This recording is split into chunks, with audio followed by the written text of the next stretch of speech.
میں پہلے ہی بتا چکی ہوں کہ میں اس سمے بہت چھوٹی تھی اور بیگم جان سے پیار کرتی تھی، وہ بھی مجھ سے بہت پیار کرتی تھی۔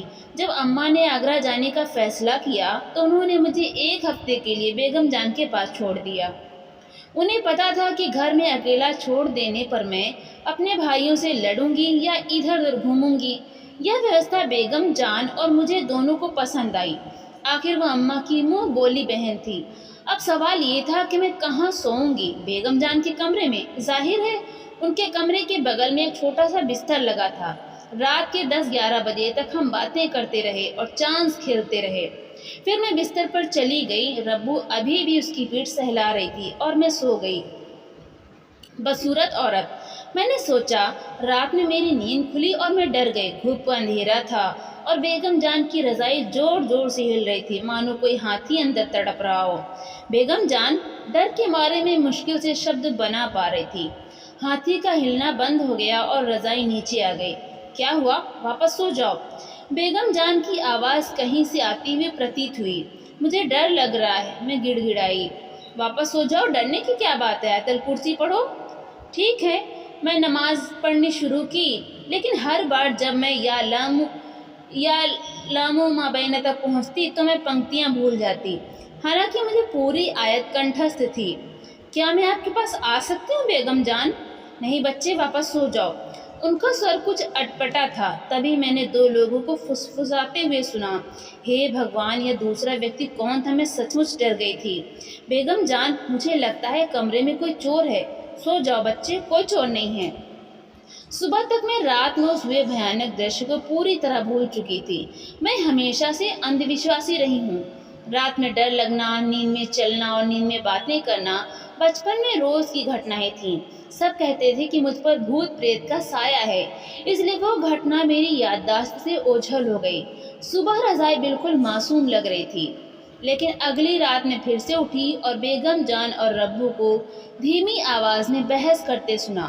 میں سن نہیں پائی کہ وہ کیا کہہ رہی تھیں اور جھگڑے کا نتیجہ کیا ہوا، لیکن میں نے ربو کو روتے سنا۔ جھگڑا تو ہوا، لیکن میں نے ربو کو روتے سنا۔ تبھی ایک بلی کے پلیٹ چاٹنے کی آواز آئی۔ میں ڈر گئی اور واپس سو گئی۔ اگلے دن ربو اپنے بیٹے سے ملنے گئی، جو ایک چڑچڑا نوجوان تھا۔ بیگم جان نے اس کی بہت مدد کی تھی، اسے ایک دکان دلائی، گاؤں میں نوکری دلائی، لیکن اسے کچھ بھی راس نہیں آیا۔ وہ کچھ سمے نواب صاحب کی یہاں رہی، جنہوں نے اسے نئے کپڑے اور دوسرے تحفے دلوائے، لیکن وہ بنا کسی واجب وجہ کے بھاگ گئی اور واپس بھی نہیں آئی۔ ربو سے ملنے بھی نہیں۔ ربو سے ملنے ایک رشتہ دار کے گھر گئی تھی۔ بیگم جان اسے جانے نہیں دینا چاہتی تھی، لیکن انہیں احساس تھا کہ ربو مجبور ہے، اس لیے انہوں نے اسے جانے سے نہیں روکا۔ دن بھر بیگم جان اپنے تیور میں کھوئی رہیں۔ ان کے بدن کا ہر جوڑ درد کر رہا تھا، پر کسی کا اسپرش بھی انہیں برداشت نہیں ہو رہا تھا۔ انہوں نے کچھ کھایا نہیں اور سارا دن بستر پر پڑی رہیں۔ کیا میں آپ کی پیٹھ رگڑ دوں بیگم جان؟ میں نے تاش کے پتے الٹتے ہوئے اتساہ سے پوچھا۔ وہ میری طرف دیکھنے لگی۔ کیا میں سچ مچ؟ میں نے پتے رکھ دیے اور ان کی پیٹھ رگڑنے لگی، جبکہ بیگم جان چپ چاپ لیٹی رہی۔ ربو اگلے دن لوٹنے والی تھی، پر وہ نہیں آئیں۔ بیگم جان اور بھی چڑچڑی ہوتی گئیں۔ وہ چائے کے پیالے پیتی گئیں اور ان کا سر درد کرنے لگا۔ میں نے پھر سے اس کی پیٹھ سہلانی شروع کی، جو میز کی سطح جتنی چکنی تھی۔ میں نے دھیرے سے سہلایا اور اس کے کچھ کام آنے کی خوشی میں تھی۔ تھوڑا زور سے، پٹیاں کھولو، بیگم جان نے کہا۔ یہاں، کندھے سے تھوڑا نیچے، بالکل صحیح۔ آہ، کیسا مزہ! اس نے کامک سانسوں کے بیچ اپنی سنتشٹی ظاہر کی۔ تھوڑا اور، بیگم جان نے نردیش دیا۔ حالانکہ اس کے ہاتھ آسانی سے اس جگہ تک پہنچ سکتے تھے، پر وہ چاہتی تھی کہ میں اسے سہلاؤں۔ مجھے کتنا گرو محسوس ہوا۔ یہاں، اوہ اوہ، تم مجھے گدگدی کر رہی ہو۔ آہ، وہ مسکرائی۔ میں باتیں کرتی رہی اور ان کی مالش کرتی رہی۔ میں تمہیں کل بازار بھیجوں گی، کیا چاہیے؟ ایک گڑیا جو تمہاری مرضی سے سوئے یا اٹھے؟ نہیں بیگم جان، مجھے گڑیا نہیں چاہیے۔ کیا تم مجھے ابھی بھی بچی سمجھتی ہو؟ تو پھر تم بوڑھی عورت ہو۔ وہ ہنسی۔ گڑیا نہیں، تمہیں ایک ببوا لا دوں گی، اسے خود سجانا۔ میں تمہیں ڈھیر سارے چتڑے دوں گی، ٹھیک ہے؟ ٹھیک ہے، میں نے جواب دیا۔ لو، وہ میرا ہاتھ پکڑ کر وہاں رکھ دیتی جہاں کھجلی ہوتی، اور میں ببوا کے خیالوں میں کھوئی ہوئی بے من سے اسے کھجلاتی رہتی جب تک وہ بولتی رہتی۔ سنو، تمہیں کچھ اور فراق چاہیے؟ میں کل درجی کو بلاؤں گی اور اسے تمہارے لیے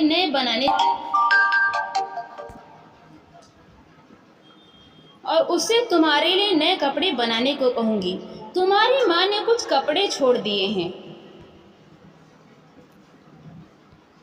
مجھے وہ لال کپڑا نہیں چاہیے، یہ بہت سستا لگ رہا ہے، میں بڑبڑا رہی تھی، اس بات سے بے خبر کہ میرے ہاتھ کہاں چلے گئے۔